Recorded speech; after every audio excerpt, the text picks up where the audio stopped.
At the funeral, the mother opened her son's coffin. What happened next shocked everyone. Part 1. In the quiet town of Millfield, Rose Wilson stood before her son Thomas's coffin, her hands shaking.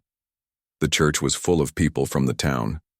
Everyone loved Thomas, who had taught music at the local school for 8 years before his sudden death in a car crash. "I need to see him one last time," Rose told the funeral director in a whisper. The people in the church watched in silence as the coffin opened. They expected Rose to touch her son's face or break down crying. Instead, she reached inside and took out a small brown notebook. It was Thomas's music book. "He never finished his last song," she said, her voice breaking. "He was writing it for the school children to perform at the summer show." That evening, Rose sat alone in her small cottage. Rain tapped against the windows as she looked at old pictures of Thomas. He had been such a happy child, always smiling, always kind. He grew into a man who wanted to share his love of music with others. Rose opened the notebook with care. The pages were filled with notes and marks that she didn't understand. Music was Thomas's world, not hers. She had been a nurse all her life. As she turned to the last page, something fell out. It was a letter in a white envelope with "To whoever finds this" written on it. Rose's heart beat faster as she opened it. The letter was dated just 3 days before the accident. "If you're reading this," it began, "then something has happened to me. I want you to know that my life has been full of joy because of music. But the real music isn't in these pages. It's in the hearts of my students." Rose read on, tears falling onto the paper. Thomas wrote about how watching children learn to play had been the greatest gift of his life. He wrote about a boy named Jack who had been angry and lost after his parents split up. Music had given Jack a way to express his feelings. He wrote about Emma, who was very shy until she found her voice through singing. "My work is not in this notebook," Thomas wrote. "It's in the lives of these children. If I'm gone, please tell them to keep playing. The music doesn't stop when the musician does." Rose put the letter down and looked out at the rain. She had lost her only child. The pain felt like a physical weight on her chest. But in this moment, she also felt something else, a small spark of purpose. The next morning, Rose called the headmaster of Thomas's school. "I found something important in Thomas's things," she said, "and I think I know what I need to do next." When the headmaster asked what she meant, Rose looked at the notebook and letter on her table. "Thomas's work isn't finished," she said, "and I don't think mine is either." For the first time since the terrible news of the accident, Rose felt a tiny bit of the darkness lift. Thomas had left her more than memories. He had left her a path forward. As she put down the phone, Rose opened the notebook again. She couldn't read music, but she knew people who could. Thomas's students would know. Perhaps together they could finish what he had started. "Your song will be heard," she promised her son. "The music will continue." At the funeral, the mother opened her son's coffin. What happened next shocked everyone. Part 2. Rose spent a week gathering courage to visit Thomas's classroom at Millfield Primary School. Headmaster Peter offered to clear it out for her, but Rose insisted on doing it herself. The small music room felt frozen in time. Sheet music sat in neat piles on the desk. A row of recorders hung on wall hooks. Thomas's old guitar leaned in the corner, waiting for hands that would never play it again. Rose found a cardboard box labeled "My Symphony" in the bottom drawer of the desk.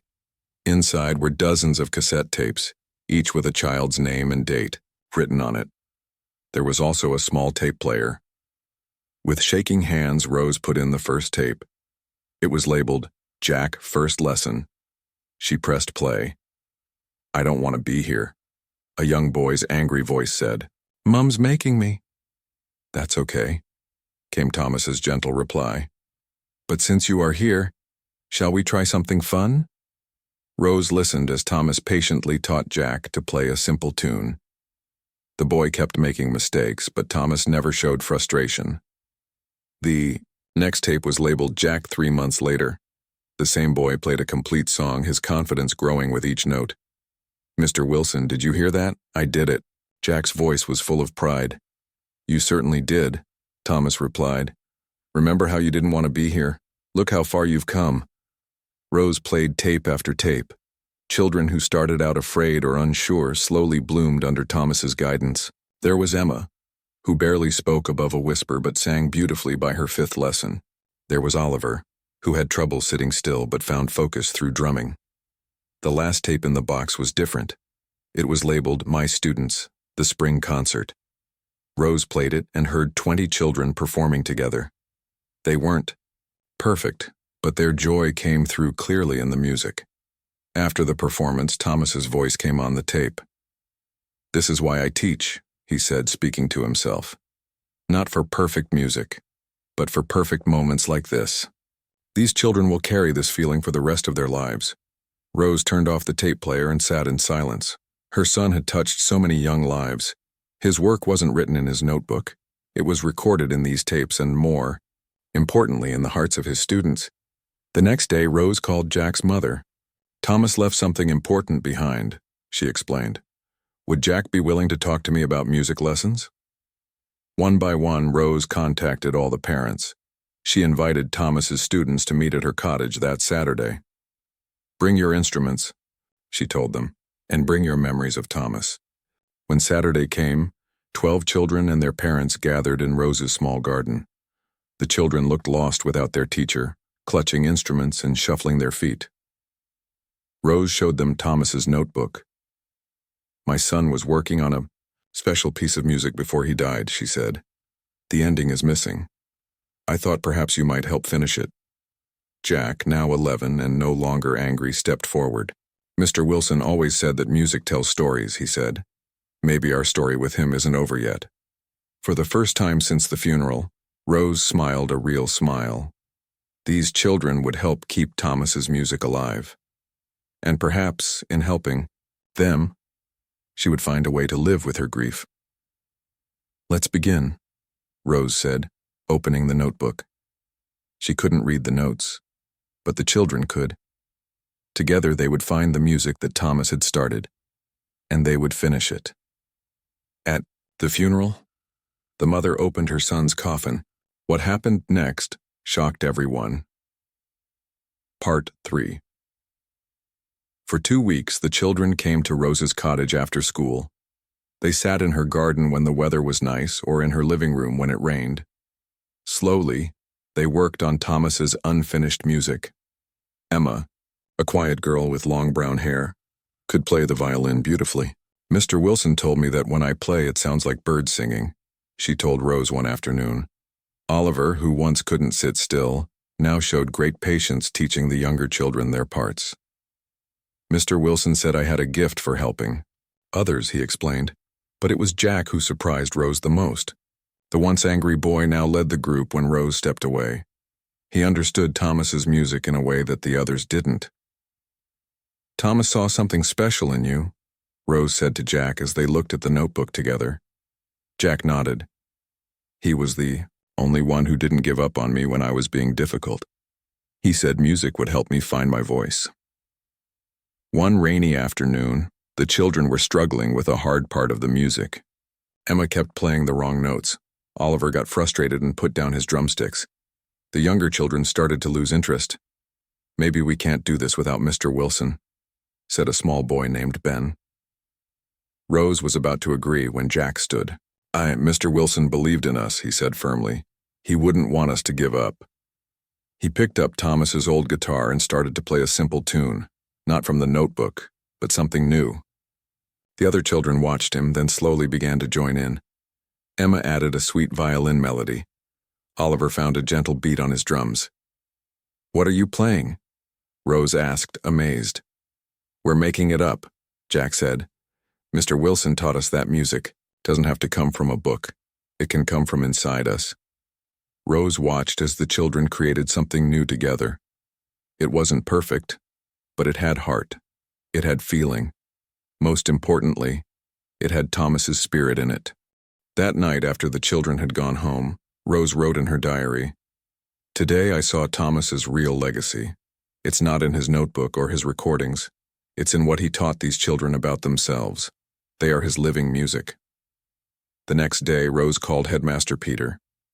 "The children want to perform Thomas's music," she said. "But they've changed it. They've made it their own." "Thomas would have loved that," Peter replied. "Let's hold a concert at the school." As Rose hung up the phone, she noticed something she had missed before. In Thomas's letter, the last line read, "Music isn't just about playing the right notes. It's about finding your own song in the world." For the first time, Rose truly understood what her son had been trying to do. He hadn't just been teaching children to play instruments. He had been teaching them to find their voices, to be brave, to create, to share. And now, in their own way, they were teaching her the same lesson. At the funeral, the mother opened her son's coffin. What happened next shocked everyone. Part 4. The day of the concert arrived 3 weeks later. Rose stood outside Millfield Primary School, watching parents and townspeople stream through the doors. Posters hung in the windows. A tribute to Mr. Wilson. Music lives on. Inside, the school hall was filled with chairs. On the stage stood 12 music stands and a single empty chair with Thomas's guitar leaning against it. Rose sat in the front row, Thomas's notebook open on her lap. Her hands trembled slightly as Headmaster Peter walked onto the stage. "Thomas Wilson taught at our school for 8 years," Peter began. "He believed that every child had music inside them. Tonight his students will share not just what he taught them, but what they have created together in his memory." The children filed onto the stage in their school uniforms. They looked nervous, but determined. Jack stood in the center, next to the empty chair. "We will play Mr. Wilson's last piece," Jack told the audience. "But when we reach the part he didn't finish, we have added our own ending. We hope you like it." The music began softly. Rose recognized the melody from Thomas's notebook. The children played well together, following the notes Thomas had written. Emma's violin sang sweetly above the other instruments. Oliver kept perfect time on his drums. Then came the moment when Thomas's written music ended. There was a brief pause. Jack looked at the other children and nodded. They began to play something new, something that wasn't in the notebook. It started with Jack on Thomas's guitar, playing a simple, hopeful tune. One by one, the other children joined in. Each added their own part to the music, creating something beautiful together. Rose felt tears running down her face. But they weren't only tears of sadness. There was joy there too, and pride. The children weren't just playing notes, they were telling a story. Their story with Thomas, and now their story with each other. As the last notes faded, the hall was completely silent for a moment. Then everyone stood up, clapping and cheering. The children on stage smiled, their faces shining with pride. An old man sitting next to Rose wiped his eyes. "I've never heard anything like it," he said. Those children put their hearts into that music. After the concert, parents and teachers gathered around Rose, sharing stories about Thomas and how he had helped their children. "My daughter never felt she was good at anything until Mr. Wilson taught her to play the flute," one mother said. "My son was bullied at his old school," a father told Rose.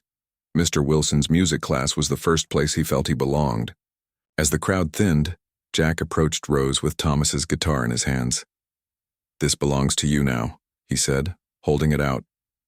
Rose shook her head gently. "No, Jack. I think Thomas would want you to have it. Music needs to be played, not just remembered." Jack took the guitar back carefully. "We want to keep playing together," he said. "Emma's dad said we could use his garage for practice, but we need someone to help us." Rose looked at the boy, seeing the hope in his eyes. She thought about her empty cottage, the silence that waited for her there. She thought about the tapes in Thomas's box, the many voices he had helped find their song. "I'm not a music teacher," she said slowly, "but perhaps I could help in other ways." For the first time since losing Thomas, Rose felt a clear purpose. Her son's work would continue, through these children and through her. The music wasn't over after all. At the funeral, the mother opened her son's coffin. What happened next shocked everyone. Part 5. 1 year after Thomas's death, Rose stood outside a small building in the center of Millfield. A new sign hung above the door. The Thomas Wilson Music School. The old bakery had been empty for years, but now it had a fresh coat of paint and curtains in the windows. Rose watched as children arrived for Saturday morning lessons. Jack, now 12, helped the younger ones carry their instruments. Emma taught a group of new violin students in one corner.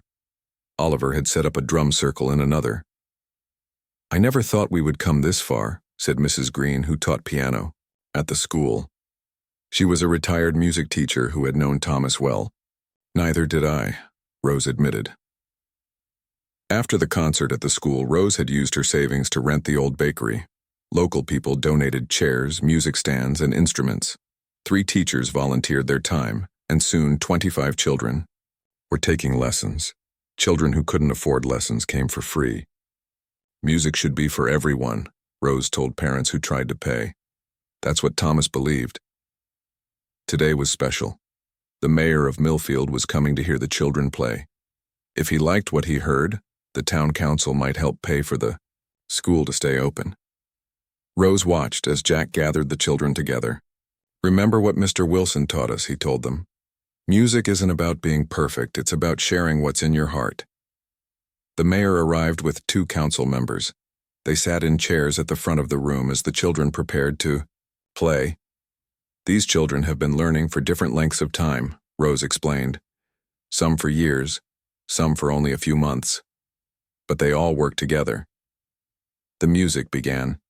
It wasn't the piece from Thomas's notebook this time, but something the children had created themselves. It told the story of loss and hope, of finding new beginnings when it seemed like everything had ended. As Rose watched the children play, she remembered the day at the funeral when she had opened Thomas's coffin. She had been looking for one last goodbye. Instead, she had found a new path forward. The mayor listened with his eyes closed. When the music ended, he stood up, clapping. "That was wonderful," he said. "This town needs more music. The council will help keep this school open." That evening, after the children had gone home, Rose sat alone in the quiet building. She took out her diary and wrote, "A year ago, I thought my life was over when I lost Thomas. Now I see it has just changed direction. I cannot bring my son back, but I can help his work continue." She closed the diary and looked around the room. There were pictures of Thomas on the walls. His guitar still had its place of honor. But the music school wasn't just about remembering anymore. It was about moving forward, about helping new voices find their song. Rose touched the music notebook that she always kept with her. "Your music lives on, Thomas," she whispered. "It just changed form." Outside, the sun was setting over Millfield. Tomorrow would bring new students, new songs, new stories. The symphony that Thomas had started would continue, note by note, child by child, day by day.